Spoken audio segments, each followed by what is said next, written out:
नमस्कार, मैं हूं आपके साथ स्नेही श्रेयस। आयान भारत बिहार झारखंड देख रहे हैं आप। नीतीश कुमार एक ऐसा नाम जो बिहार की सियासत का पर्याय बन चुका है। एक ऐसा सूरमा जिसकी राजनीतिक यात्रा किसी फिल्मी पटकथा से कम नहीं। एक ऐसा नेता जिसने लोकतंत्र की बड़ी जंग यानी विधानसभा चुनाव सिर्फ एक बार लड़ी, सिर्फ एक बार, लेकिन फिर भी सत्ता के शिखर पर 9 बार ताज पहन लिया।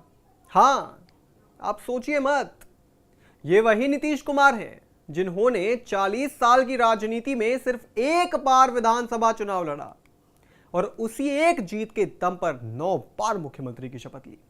ये कोई साधारण उपलब्धि नहीं है, बल्कि एक राजनीतिक कौशल, गठबंधन की कारीगरी और सत्ता के समीकरणों को साधने की कला का जीता जागता उदाहरण है, जिसे नीतीश कुमार ने अपनी मुट्ठी में ऐसे कसकर थाम रखा है कि हर उठती सरकार, हर गिरता गठबंधन बस उन्हीं के इर्द गिर्द घूमता है। 1995 वो साल जब नीतीश कुमार ने हर 9 विधानसभा सीट से चुनाव लड़ा और पहली बार जीतकर विधानसभा पहुंचे, और बस यहीं से शुरू हुआ वो सिलसिला जिसमें उन्होंने फिर कभी विधानसभा चुनाव का रुख नहीं किया। जबकि हकीकत यह है कि उससे पहले 1987 में उन्होंने यही सीट से किस्मत आजमाई थी, लेकिन हार गए थे। मगर 1985 की जीत उनकी आखिरी विधानसभा लड़ाई थी। इसके बाद नीतीश कुमार ने कभी पीछे मुड़कर नहीं देखा। राजनीति के दंगल में उन्होंने लोकसभा की राह पकड़ी और 6 बार सांसद बने। 1989, 1991, 96, 98, 99 और 2004 में जीत दर्ज की। केंद्र सरकार में कई बार अहम मंत्रालयों की जिम्मेदारी भी संभाली, लेकिन बिहार की राजनीति का केंद्र बिंदु वही बने रहे। और सिर्फ 2005 से जो दौर शुरू हुआ वो इतिहास बनता गया। चाहे गठबंधन बदले, चाहे समीकरण उल्टे, लेकिन भाजपा हो या राजद, सत्ता का सिंहासन नीतीश कुमार के पास ही रहा। वो कभी एनडीए के साथ थे, कभी महागठबंधन में, कभी खुद मुख्यमंत्री पद से इस्तीफा दिया तो कभी वापस उसी कुर्सी पर विराजमान हो गए।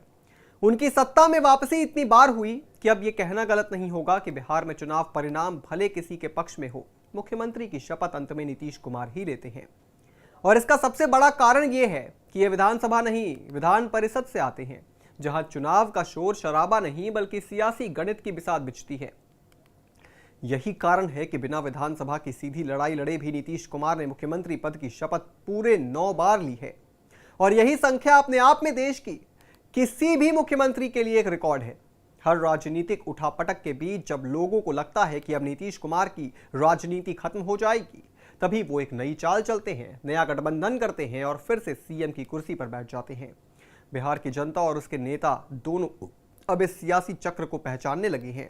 यह चक्र नीतीश कुमार नाम के उस व्यक्ति के इर्द गिर्द घूमता है जिसने लोकतंत्र की सबसे बड़ी जंग सिर्फ एक बार लड़ी, लेकिन सत्ता के शिखर पर 9 बार पहुंचे। उनकी यह यात्रा सिर्फ एक नेता की कहानी नहीं, ये उस राजनीतिक बुद्धिमता, धैर्य और रणनीतिक चतुराई का दस्तावेज है जो बताता है कि चुनाव सिर्फ लड़ने और जीतने से नहीं बल्कि चलाने और सहेजने से भी जीता जाता है।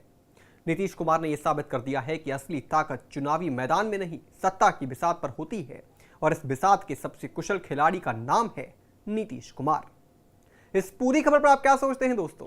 कमेंट बॉक्स में जरूर लिखते जाइएगा। बिहार झारखंड से जुड़ी तमाम बड़ी खबरों को देखने के लिए आप जुड़े रहिए आयान भारत बिहार झारखंड के साथ।